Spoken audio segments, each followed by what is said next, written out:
It started as a quiet Saturday morning, one of those rare, blissful moments where the world outside seemed to pause. The sunlight streamed through the windows, warming the hardwood floor and casting soft, golden hues across the kitchen. I was standing by the counter, waiting for my coffee to finish brewing, the familiar hum of the machine grounding me in a sense of normalcy. Mia was still curled up in bed, the faint sound of her even breathing slipping through the cracked bedroom door.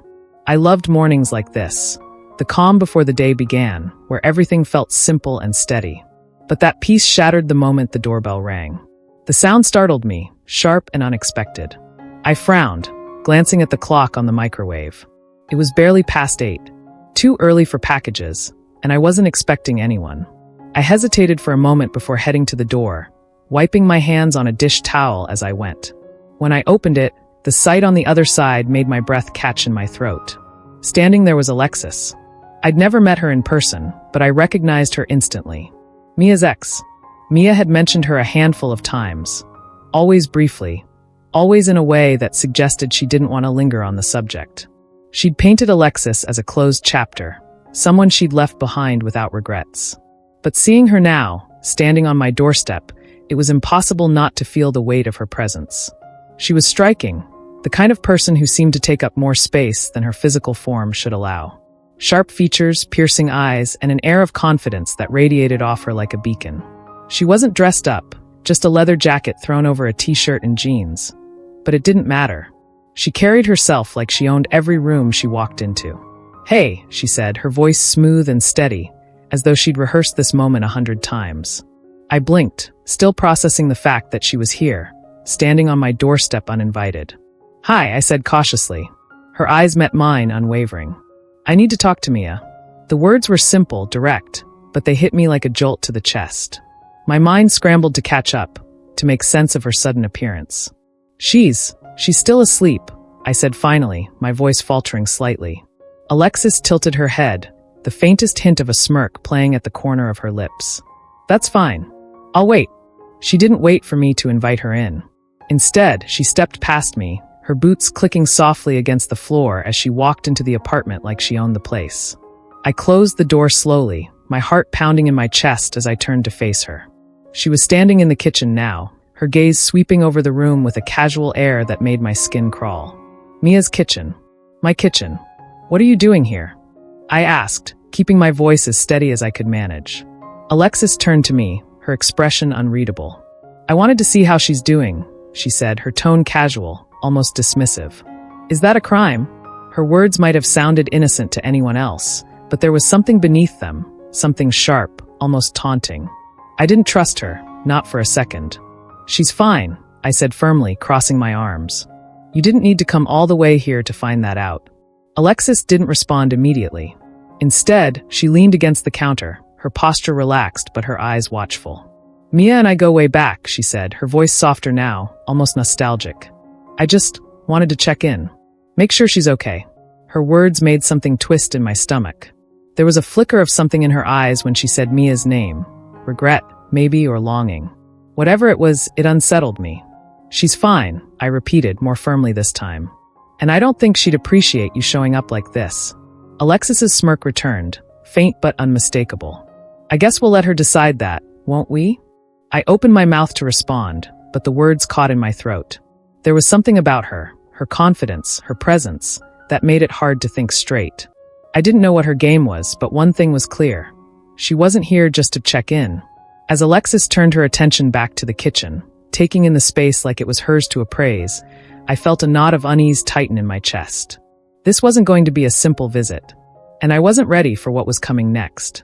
I stood there, the open door behind me, watching Alexis stride into the kitchen like she had every right to be there.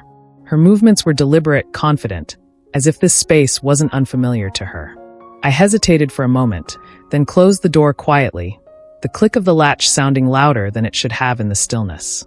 "Mia's still asleep," I repeated, following her into the kitchen. My voice wavered slightly, and I hated that it did.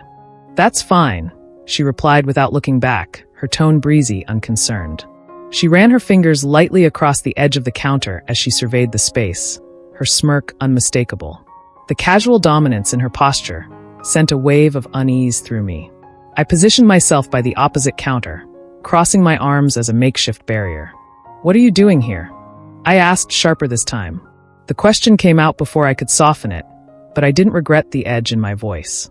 Alexis turned then, meeting my gaze with a measured calm that felt more like a challenge. "I wanted to see how she's doing," she said, her tone almost too even. "Is that a crime?" The way she said it made my stomach twist.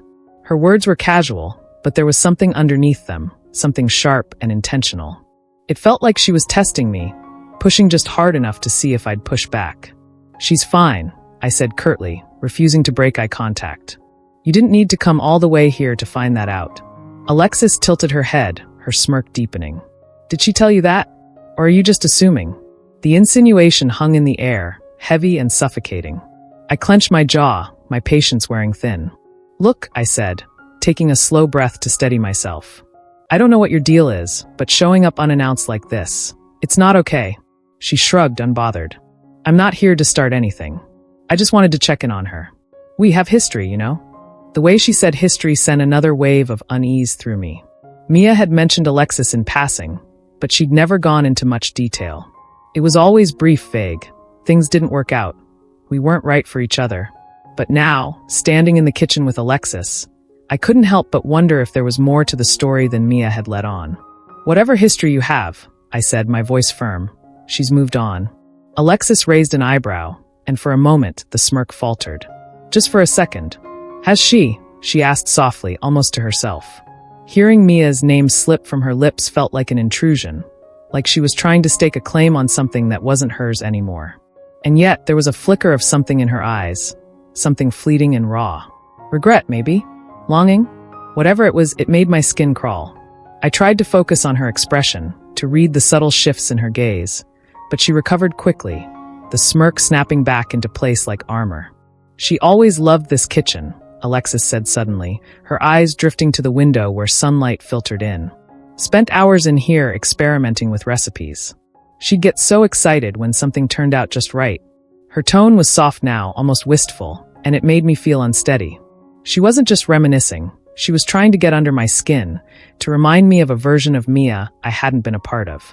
"That was a long time ago," I said, my voice colder than I intended. "Things are different now." Alexis turned back to me, her gaze sharp. "Are they?" she asked, the challenge in her tone unmistakable. I opened my mouth to respond, but nothing came out. The room felt too small, the air too thick with tension. Every instinct told me to tell her to leave, to get her out of this apartment, out of our space, but something about her presence froze me in place. "I'm not here to cause trouble," Alexis said after a moment, her tone softening just enough to sound almost sincere. I needed to see her." Before I could respond, a faint noise came from the bedroom, Mia stirring. My heart sank as I realized what was coming next. Alexis straightened, her posture shifting as if she'd been waiting for this moment. And in her eyes, I saw something that made my stomach turn. Anticipation.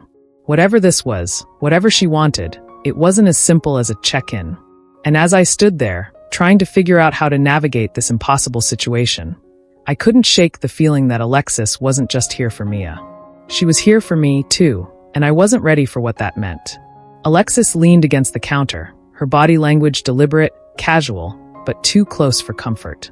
She tilted her head slightly, her sharp eyes studying me like I was a puzzle she already knew how to solve. I tightened my arms across my chest, trying to create some semblance of a barrier between us. But the way she lingered made the room feel smaller with every passing second. "You know," she began, her voice low and smooth, "Mia and I used to spend hours in the kitchen together. She always loved experimenting with recipes." The words slipped from her mouth with practiced ease, but the way she said them felt anything but innocent. It was a subtle jab, a reminder that she knew parts of Mia I didn't, that she had been there first. My jaw tightened as her words hung in the air like bait, daring me to respond. I refused to give her the satisfaction. "Did she tell you about that?" Alexis continued, a faint smirk playing on her lips. How she'd spend an entire afternoon trying to perfect some dish, only to get so frustrated halfway through that she'd abandon it altogether. I clenched my fists, the memory she painted landing like a challenge I hadn't agreed to. "Mia and I have our own thing," I said finally, my tone sharp but controlled. Her smirk deepened, as if she'd expected the response. "I'm sure you do," she said, her words dripping with feigned sincerity. And then, without warning, she turned away from me and opened the fridge. "What are you doing?" I asked, the sharpness in my voice betraying my frustration. She didn't answer right away. Instead, she leaned into the fridge like she owned it, scanning the shelves before pulling out a carton of eggs and a stick of butter. "Making breakfast," she said casually, her sly smile unmistakable. "Don't look so tense." Mia always loved when I cooked for her. Her words were a direct hit, calculated and precise, and I felt the knot of frustration in my chest tighten. I should have stopped her right then and there, should have told her to put the eggs back and leave. But the sheer audacity of her actions left me frozen. I watched as she moved around the kitchen with a familiarity that set my teeth on edge. She found a pan, set it on the stove, and turned on the burner as though she'd been here 100 times before. "You can't be serious," I said, my voice low and tense. Alexis glanced at me over her shoulder, her smirk widening. "Why not? I'm hungry. Aren't you?" I opened my mouth to respond, but nothing came out. I wasn't sure if it was her audacity, her confidence, or the way she seemed to command the space without hesitation, but I felt completely thrown off balance. She cracked an egg against the side of the pan, the sound breaking the tense silence in the room. The sizzle of butter followed, filling the kitchen with the faint aroma of something warm and familiar. "Mia always liked her eggs sunny side up," she said, her tone light, conversational, like we were old friends. She said it reminded her of her mom making breakfast on Sunday mornings. Her voice softened on the last part, and for a fleeting moment, I saw something in her expression that wasn't smug or taunting. Nostalgia, maybe. A flicker of something real. But it was gone as quickly as it came, replaced by her practiced confidence. I clenched my jaw, refusing to let her get under my skin. "You shouldn't be here," I said, my voice firm this time. Alexis didn't respond immediately. She flipped the eggs with an effortless flick of her wrist, then turned to face me, leaning back against the counter. "I'm not here to cause trouble," she said, her tone softening. "I just wanted to see her." Her words didn't match her actions, and I wasn't naive enough to believe her. She was testing me, pushing boundaries, and I couldn't shake the feeling that this was about more than just Mia. The sound of footsteps from the hallway broke the tension, and my heart sank. "Mia."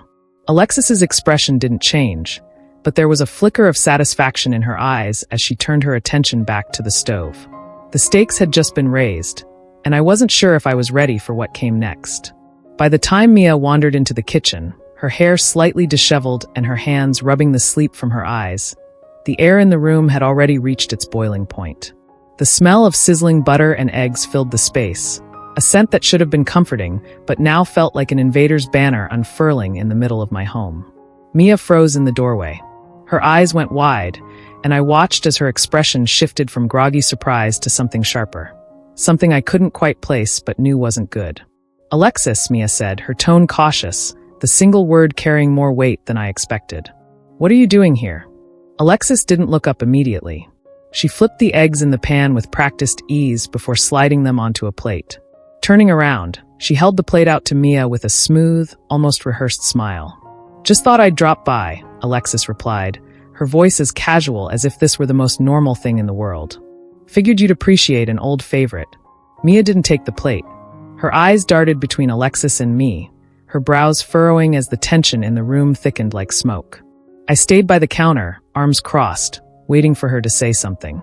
"Alexis," Mia repeated, her voice firming slightly. "You can't just show up like this." The words hung in the air, and for a second, I saw something falter in Alexis's expression. Her smile didn't vanish completely, but it wavered at the edges, as if Mia's words had struck a nerve she hadn't expected. "I just wanted to see you," Alexis said softly, her voice losing some of its earlier bravado. "To talk." Mia's eyes softened for a split second, but then she shook her head, taking a step forward and crossing her arms.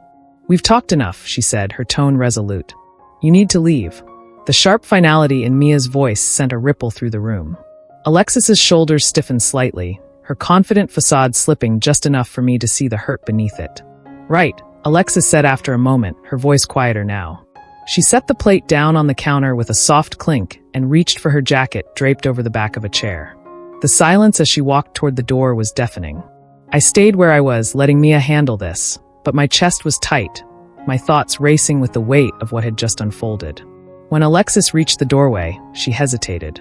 Her hand on the knob, she turned back to look at me.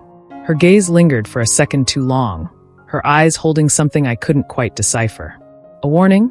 A challenge? A goodbye? And then she was gone. The door clicked shut behind her, and the apartment suddenly felt oppressively quiet, the faint hum of the stove the only sound in the room. Mia let out a long sigh, her shoulders sagging as the tension drained from her body. "I'm sorry," she said softly, turning to me. Her voice was heavy with guilt, and her eyes pleaded with me to understand. She shouldn't have come here. I nodded. The words I wanted to say caught somewhere in my throat. Instead, I stepped closer and pulled her into a hug.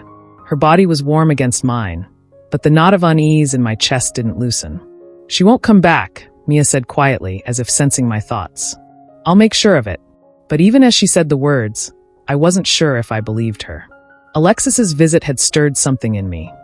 Questions I didn't want to ask, insecurities I thought I'd buried. As we sat down at the kitchen table, the plate of eggs still untouched between us, I couldn't shake the image of Alexis standing in our kitchen, moving through the space like she belonged there. Her words replayed in my mind, each one carefully chosen, calculated to unnerve me. Mia always loved when I cooked for her. The sentence echoed like a ghost in the room, refusing to be silenced.